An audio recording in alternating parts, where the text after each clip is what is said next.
नमस्कार मित्रों, मैं आपका मित्र दीपक तनेजा आप सभी का स्वागत करता हूं आपके सबसे लोकप्रिय चैनल योर कालचक्र में। मित्रों, बाधक ग्रह की सीरीज में अंतिम पड़ाव पे हम पहुंच गए हैं। बाधक ग्रह हमारे जीवन में कब, कैसा और किस प्रकार का प्रभाव डालते हैं, उसे जानने के लिए मैं आदरणीय उत्तरा दीदी को आमंत्रित कर रहा हूं। नमस्कार दीदी, आपका स्वागत है। बाधक ग्रह किस प्रकार से द्विस्वभाव राशियों में प्रभाव डालते हैं, उसका हमें मार्गदर्शन करें। हमारी जो ये श्रृंखला शुरू हुई थी, चर लग्न की राशियों के बारे में हमने पहले बताया कि उनमें एकादश भाव बाधक भाव कहलाते हैं। उसके बाद हमने स्थिर लग्न ली कि स्थिर लग्न वालों के लिए नवम भाव जो है वो बाधक भाव होता है, उससे जुड़े हुए ग्रह भी बाधा पहुंचाते हैं स्वास्थ्य संबंधी। अब हम आ जाते हैं द्विस्वभावक राशियों पर। अंत में ये हमारा तीसरा जो भाग है, ये अंतिम जो राशियां ग्रुप की हैं द्विस्वभावक राशियां, उनके बारे में थोड़ा सा चर्चा कर लेते हैं। द्विस्वभावक राशियों में कौन कौन सी राशियां आती हैं? मिथुन, कन्या, धनु और मीन। दो राशियों के स्वामी बुध हैं और दो राशियों के स्वामी गुरु, यही राशियां हैं इनमें। और ये द्विस्वभावक इसलिए कही है, दोहरे स्वभाव वाली रहती है, डबल, इनका नेचर भी ऐसा ही रहता है। तो इनके लिए जो बाधक भाव माना गया है वो सप्तम भाव माना गया। अब आप एक चीज और देख लें कि सप्तम भाव जो है हमारे लिए मारक भाव भी है और सप्तम भाव ही बाधक भाव भी मान लिया गया है द्विस्वभावक राशियों के लिए। तो ये मारक और बाधक ये बड़ा जबरदस्त काम करता है। अगर कोई पापग्रस्त हो जाती है कुंडली और बाधक भाव ऑपरेट होता है तो वो मारक भी हो जाता है। यदि उसकी आयु समाप्त हो चुकी है या वो बहुत ही गंभीर रोग से पीड़ित है या मारक ग्रह की दशा चल रही है तो उसको मृत्यु द्वार तक वो ले जाता है। एक चीज और है कि हमारे यहाँ इसको केंद्र अधिपति दोष भी माना जाता है द्विस्वभावक राशियों में। तो ये तीसरा बिंदु और जुड़ जाता है, ये भी एक परेशानी आ जाती है। तो इसी संदर्भ में हम सबसे पहले मिथुन लग्न वालों को ले लेते हैं। मिथुन लग्न में जो है सप्तम भाव में धनु राशि पड़ती है। अब धनु राशि जो है उसका स्वामी गुरु है, लेकिन गुरु जो है सप्तम भाव का भी स्वामी है और दशम भाव का भी स्वामी है। तो वो जीवन के सारे कार्य भी करवाता है। सप्तम भाव केवल मारक भाव या बाधक भाव ही नहीं है, वो हमारे विवाह का भी कारक है, हमारे जीवन साथी का भी कारक है। तो वो हमारे विवाह करवाने में भी मदद करेगा, हमारे कार्य व्यवसाय में भी मदद करेगा, हर तरह से मदद देगा। लेकिन यदि वो 1-6, जैसा मैंने पहले भी आपको बताया पिछले एपिसोड्स में कि 1-6 लग्न और छठा भाव, लग्न और 8वां भाव या लग्न और 12वें भाव से भी किसी तरह से कनेक्शन हो जाता है उनका, तो फिर अपनी दशा और अंतरदशा में तकलीफ देता है। स्वस्थ न होने वाले रोग देता है कि जिसमें व्यक्ति ठीक नहीं हो पाता है, स्वस्थ नहीं रहता है, बीमार रहता है, निरोगी नहीं हो पाता है।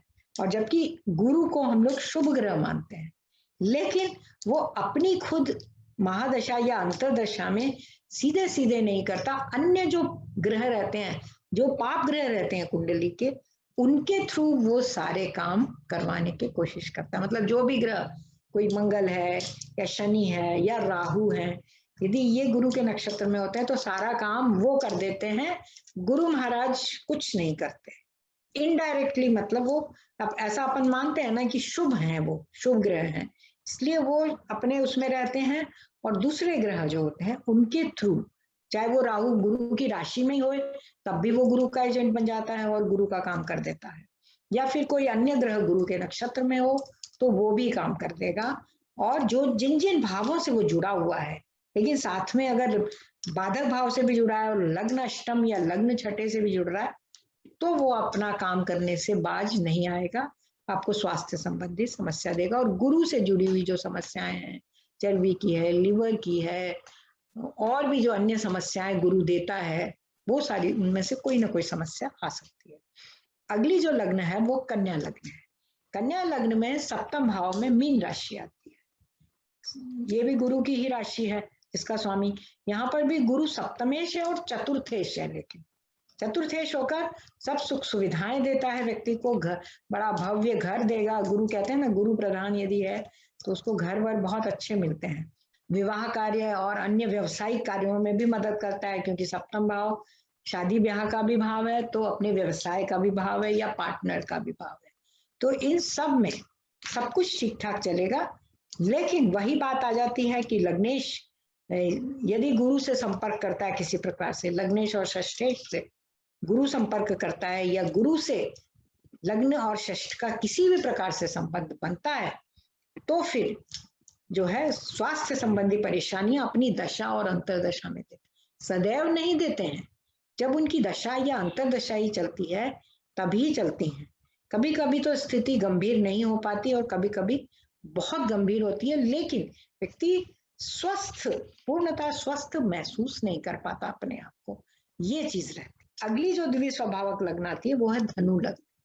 धनु लग्न का स्वामी जो है वो गुरु है खुद, और इनके लिए सप्तम भाव पे आ जाती है मिथुन राशि, जिसका स्वामी है बुध। तो मिथुन राशि वालों के लिए सप्तम भाव में मिथुन राशि, धनु लग्न वालों के लिए सप्तम भाव में मिथुन राशि, और इसकी दूसरी जो कन्या राशि है बुध की, वो दशम भाव में है। तो वही है, सप्तम और दशम भाव दोनों मिल गए बुध के, तो वही सारे सप्तम भाव से संबंधित क्रियाकलाप अच्छे रहेंगे, व्यापार अच्छा चलेगा, व्यवसाय अच्छा चलेगा, जो भी, और पारिवारिक जीवन भी अच्छा चलेगा, व्यवसाय भी अच्छा चलेगा।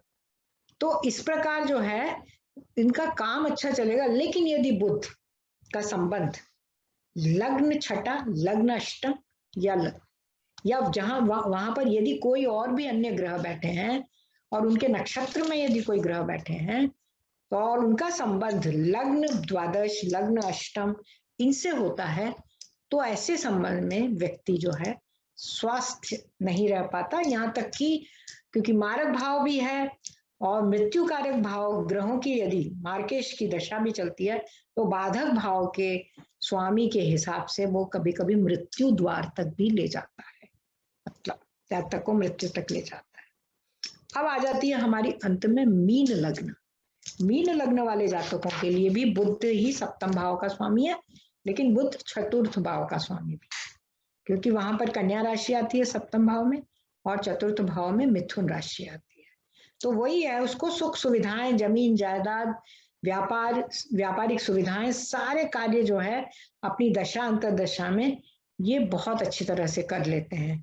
लेकिन यदि इनका संबंध जब भी बनता है, मतलब महादशा में अंतरदशा चले रोग वाले ग्रह की और शरीर स्वास्थ्य वाले ग्रह की, 1-6, मैं बार बार इसीलिए कह रही हूँ कि कॉम्बिनेशन 1-6 का बने, 1-8 का बने या 1-12 का बने, अगर ये बनते हैं और उनकी अंतरदशाएं चलती हैं या महादशा में फिर अंतरदशा चलती है, तो फिर वे जो मारक और बाधक दोनों का काम इकट्ठे करते हैं, फिर ऐसा होता है कि व्यक्ति स्वस्थ ही नहीं हो पाता, वो बीमार ही रहता है। कभी एक चीज ठीक हुई तो दूसरा, दूसरी ठीक हुई तो तीसरा।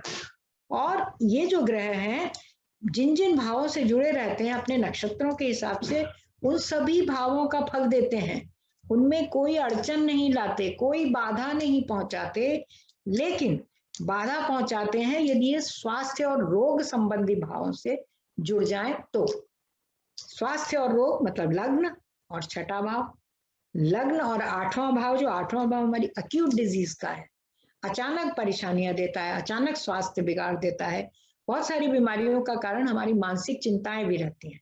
और 12th हाउस, लग्न और 12th हाउस जब भी जुड़ेगा तो इस तरह के जो है, तो हमें हर कुंडली को बारीकी से देख के ही निर्णय करना पड़ेगा कि जो बाधक भाव है या बाधक भाव में स्थित ग्रह हैं या उनके नक्षत्रों में जो ग्रह हैं वो केवल स्वास्थ्य संबंधी बिगाड़ ही नहीं कर रहे, और अन्य सारे भाव हैं, कार्य हैं, क्रियाकलाप हैं, उन सब भावों का फल वो बहुत अच्छी तरह देंगे। लेकिन जब भी स्वास्थ्य संबंधी समस्याएं आएंगी उसमें वो हाथ खड़े कर देते हैं कि हम यहाँ कुछ नहीं कर सकते, आपको सारा फल हम देंगे लेकिन हम आपको स्वास्थ्य नहीं दे सकते हैं। उसके अलावा वो किसी भी अन्य कार्य में बाधा नहीं पहुंचाते। ये हमेशा हम ध्यान रखें और ये सोचकर बार बार ना बोलें कि बाधक भाव से जुड़ा है इसलिए आपका काम नहीं चल रहा, बाधक भाव से जुड़ रहा है इसलिए आपकी शादी नहीं हो रही। ये सारे जो एक्सक्यूजेस हैं ये हमें नहीं देने चाहिए। एक बार फिर से बहुत सटीक और इंफॉर्मेटिव वीडियो, बहुत ही बढ़िया जानकारी। मेरे ख्याल से जो सीखने वाले हैं वो आज फिर से एक बारी कहेंगे कि उन्होंने एक और उनका संशय दूर हुआ है। तो एक शानदार बहुत वीडियो से फिर डाउट्स रहते हैं, बहुत डाउट रहते हैं लोगों के। हम लोग जो, ये तो विद्या ऐसी है कि सतत चलने वाली है ज्योतिष, आप जिंदगी भर सीखते रहें तब भी आपको लगेगा कि हमने नहीं सीखा है।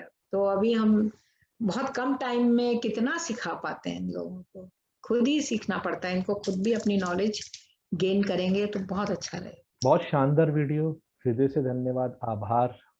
आदरणीय उत्तरा दीदी का मोबाइल नंबर और ईमेल एड्रेस यहाँ दिया हुआ है। सभी से आग्रह है, कृपया उनसे किसी को भी कंसल्टेंसी लेनी हो वो डायरेक्टली संपर्क कर सकते हैं, और शिक्षा संबंधी कोई जानकारी लेनी हो वो भी बात कर सकते हैं। अभी नया बैच हम शुरू करने वाले हैं, उसके विषय में कोई बात करनी है आप मुझे भी संपर्क कर सकते हैं। नमस्कार, धन्यवाद। धन्यवाद बहुत।